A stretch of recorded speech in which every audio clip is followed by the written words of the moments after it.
दोस्तों, मैं ख्वाजा तारिक हसन एक बार फिर आप लोगों के सामने अपने कुछ एक बातों को शेयर करने के लिए उपस्थित हुआ हूँ और आप लोगों का शुक्रगुजार हूँ कि मेरे चैनल को आप लोग पसंद कर रहे हैं। इसको मेहरबानी करके सब्सक्राइब करते रहिए।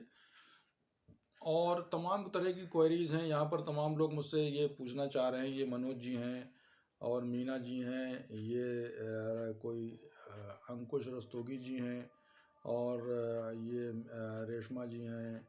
ये तमाम लोगों का, कई लोगों के नाम और भी दिए हैं, जिसमें कि इन लोगों का एक ही पूछना है, एक ही सवाल है कि हम अपने क्रोध को कैसे नियंत्रण में करें। क्या प्राकृतिक चिकित्सा एवं योग में कुछ योग के बारे में कहा गया, योग में कुछ क्रोध के बारे में कहा गया है?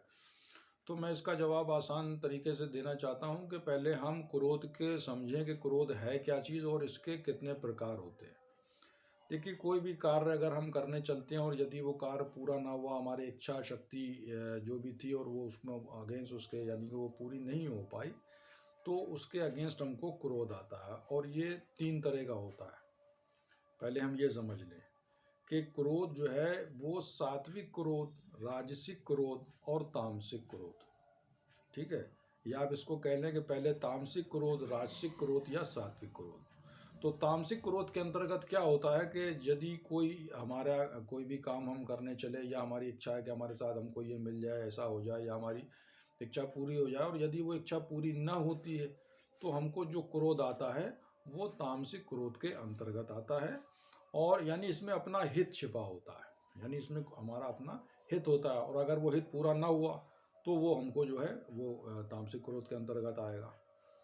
तो ये इसके लिए मना किया गया, और इसका बड़ा नकारात्मक प्रभाव शरीर पर पड़ता है, और जिससे कि तमाम केमिकल चेंजेस होते हैं हमारी बॉडी में, हर वक्त होते रहते हैं। तो वो उसमें जो है इसका इफेक्ट ठीक नहीं होता, इसलिए इस क्रोध को मना किया गया है। तो ये तो कहलाता है तामसिक क्रोध। राजसिक क्रोध वो क्रोध कहलाता है कि जैसे हमारे परिवार पर, हमारे मुल्क पर अगर कोई आंख उठा के देखता है और वहाँ पर अगर हम क्रोध नहीं करेंगे तो उसका फिर साइड इफेक्ट खराब होगा। तो इसलिए वहाँ पर क्रोध करना ठीक बताया गया, ज़रूरी है। वहाँ पर क्रोध आप ज़रूर करिए। क्यों? क्योंकि उसमें आपका अपना हित नहीं, बल्कि परिवार की या देश की रक्षा करने पर जो क्रोध आया वो यानी कि एक अच्छा प्रभाव डालेगा। वहाँ पर आपको क्रोध करना लाजमी है। और सात्विक क्रोध सबसे अच्छा क्रोध माना गया। कहा गया कि सात्विक क्रोध जो है वो जैसे हम अपने बच्चों को जैसे डांटते हैं या किसी अच्छे काम के लिए प्रेरित करते हैं, या पढ़ाई के लिए हम प्रेरित करते हैं और उनसे कहते हैं पढ़ो बेटा, बड़े बन होकर कुछ अच्छा बनो या कुछ अच्छा काम करो। तो वहाँ पर वो बच्चे, जाहिर सी बात है कि वो नासमझ होते हैं और उनको हम लोग डांटते हैं। तो वहाँ पर जो गुस्सा करते हैं तो वो सबसे अच्छा माना गया। क्यों? क्योंकि उसमें हमारा अपना कोई हित नहीं, बल्कि उनका, बच्चों का फ्यूचर बनाने के लिए, या और रास्ते में हम जा रहे हैं, कोई किसी की कोई अगर मान लीजिए मिसाल के तौर पे, फॉर एग्जांपल, कोई किसी को मार रहा है बेवजह और हमने उसका बीच बचाव कर लिया और उसको उसकी जगह पे गुस्सा करके उसको वहाँ से उसको छुड़ा लिया, यानी हमारा अपना कोई हित नहीं था, बल्कि हमने जो क्रोध किया उसके अगेंस्ट, तो वो उसके उस फायदे के लिए कि किसी की हमने जान बचाई, या मारने से या पिटने से उसको हमने बचाया। तो ये क्रोध सबसे अच्छा बताया गया, ये सात्विक क्रोध कहलाता है। तो इसकी 3 किस्में, पहले तो ये आप लोग जो है बिल्कुल इस बात को कॉन्सेप्ट क्लियर कर लीजिए कि क्रोध के बारे में।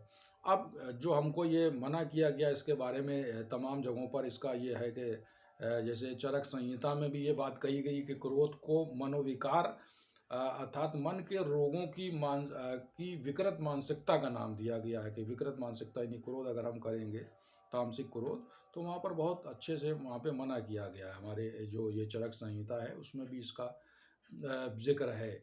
आयुर्वेद में भी कहा गया कि वात पित्त कफ, इसका जो हमारा जो बैलेंस बॉडी में बना हुआ है, वात पित्त कफ का, और क्रोध करने पर ये डिसबैलेंस हो जाता है। और जब डिसबैलेंस हो जाएगा तो जाहिर सी बात है हमको कोई ना कोई बीमारी घेर लेती है। ऐसा ये आयुर्वेद में भी ये मानना है इस बात का, और हमारे वहाँ प्राकृतिक चिकित्सा में भी हम लोग यही मानते हैं कि जो पंच महाभूत तत्व हैं उनका जो बैलेंस हमारी बॉडी में बना हुआ है, यदि उस बैलेंस किसी भी वजह से, कोई भी वजह हो, एक्सटर्नली या इंटरनली, अगर वो बैलेंस डिसबैलेंस होगा या असंतुलन होगा, तो हमको डिसीज़ हो जाएगी। ये हमारा वहाँ प्राकृतिक चिकित्सा में भी इस चीज़ की मान्यता है। अब आप देखिए, अगर देखा जाए तो गीता में भी कहा गया कि नरक के 3 द्वार हैं। गीता बोलती है कि नरक के 3 द्वार हैं। कहा गया कि काम, क्रोध और लोभ। वहाँ पर भी मना किया गया। गुस्से को मना किया गया। कहा गया कि गीता में भी एक जगह लिखा हुआ है कि यदि किसी भी चीज़ की अगर हम कामना करते हैं और कामना यदि पूरी ना हुई तो क्रोध आता है, और क्रोध से क्या होता है हमको कि मूढ़ता उत्पन्न होती है, और मूढ़ता से स्मृति में भ्रम होता है, यानी याददाश्त हमारी गड़बड़ाती है। और जब स्मृति में भ्रम होगा तो क्या होगा कि हम अपना आपा खो देते हैं और हमें कुछ याद नहीं रहता, और हम गुस्से में कोई भी कुकरत कर बैठते हैं, जिसका फिर बाद में फिर हमको जाके पछतावा होता है। इसके साथ साथ आप देखिए कि क्रोध जब आता है तो उससे 9 टाइप्स के क्राइम पैदा होते हैं, यानी 9 तरह के अपराध जन्म लेते हैं अगर हम तामसिक क्रोध करेंगे। अब वो कौन कौन से अपराध होते हैं, देखिए कहा गया कि प्रतिशोधात्मक या रिवेंजफुल क्राइम कहलाता है, कि किसी से बदला लेना, हमको कि उसमें क्रोध आया कि हमें से बदला लेना, तो वो प्रतिशोधात्मक या रिवेंजफुल क्राइम कहलाता है। दूसरा कहलाता है ऑब्स्ट्रक्टिव या अवरोधात्मक क्राइम कहलाता है, कि ये दूसरी इसकी जो है वो होती है वो। तीसरा कहलाता है व्यंग्यात्मक, यानी व्यंग्यात्मक मतलब जैसे सरकाज़्म है ना, इस तरह का जो अपराध होता है वो इसके अंतर्गत आता है। फिर आता है भाषाई या लिंगुअल, भाषाई है ना, तो इस तरह का अपराध जो है वो जन्म लेता है क्रोध करने से। हम जैसे अपशब्द किसी को कहने लगते हैं या गाली बकने लगते हैं, तो ये भी गुस्से के अगेंस्ट ये चीज़ें उत्पन्न होती हैं, यानी 9 टाइप्स के क्राइम होते हैं। फिर कहलाता है व्यक्तिजन कहलाते हैं, या क्राइम अगेंस्ट पर्सन, ये व्यक्तिजन क्राइम होता है। नेक्स्ट होता है जैसे कि राष्ट्रजन या टेररिज्म, ये भी एक अपराध की या क्राइम की एक उपज होती है गुस्सा करने से हमको। दूसरा धर्मजन या फेनेटिज्म कहलाता है, कहते हैं, यानी फेनेटिज्म कहलाते हैं इसको, कि धर्म से जो भी इस तरीके से हमारे अंदर जो भावना उत्पन्न होती है किसी धर्म के अगेंस्ट अपराध बोध की जो बात पैदा होती है वो इसके अंतर्गत आती है। फिर कहलाता है स्त्रीजन या क्राइम अगेंस्ट वोमेन, किसी स्त्री के प्रति हमें किसी तरह की कोई दुर्भावना या उस तरह की हमारे मन में जो उत्पन्न होती है वो इसके अगेंस्ट आती है, कि ये अपराध बोध हमारे अंदर मन में उपजता है। फिर कहलाता है कि ये प्रॉपर्टी या संपत्ति से रिलेटेड है ना, क्राइम अगेंस्ट प्रॉपर्टी। तो ये 9 तरह के क्राइम सिर्फ केवल एक बार क्रोध करने से ही उत्पन्न होते हैं। और कौन सा क्रोध? तामसिक क्रोध। राजसिक और सात्विक तो अच्छा होता है, पर तामसिक क्रोध जो है मना किया गया। शास्त्र भी मना करते हैं, गीता में भी मना करती है, रामचरितमानस में भी तुलसीदास ने एक जगह इसको मना किया है, बोलते हैं कि इसको गुस्सा न करो। उत्तराखंड में कहीं पर इसका जिक्र है कि लोभ की अधिकता से, कहते हैं, कफ विकार होता है, इच्छाओं की अधिकता से वायु विकार होता है, और क्रोध की अधिकता से पित्त विकार होता है। यानी इन सब चीज़ों का हमारे अंदर बैलेंस ज़रूरी है, तो ये इम्पॉर्टेंट चीज़ है। अब ये कि बात आती है कि हम क्रोध को कंट्रोल कैसे करें। तो इसमें देखिए 2 3 4 तरीके हैं। एक तो ये कि जब हमको गुस्सा आए तो जिस जगह ये चीज़ ये सिचुएशन पैदा हुई उस जगह से हम हट जाएं, वहाँ से हट जाएं। दूसरा ये कि अपनी एनर्जी को डाइवर्ट कर लें, हम कुछ भी अपना किसी काम में अपने को मसरूफ़ कर लें, कोशिश करें, कोई किताब पढ़ने लगें या कुछ काम करने लगें या घर के रिपेयरिंग में कुछ हाथ बटाने लगें या कुछ भी, मतलब उस अपने माइंड को डाइवर्ट करना होता है। तीसरा ये, जैसे मान लिए खड़े में हैं तो बैठ जाएं, बैठे में हैं तो लेट जाएं, पानी पी लें, पानी की अधिकता 2-3 गिलास 4 गिलास मान लिए पानी पी लिया हमने, तो उससे भी क्रोध कम होता है ना। और एक साइकोथेरेपी है, कहा गया है कि आप अकेले में बैठ के खाली आप अखबार या रद्दी पेपर ले लीजिए और उसको फाड़िए खाली, तो गुस्सा उस पर निकल जाएगा। सबके सामने ऐसा नहीं करना, नहीं तो लोग सोचेंगे ये अभी तो ठीक थे, ये एकदम से क्या हो गया।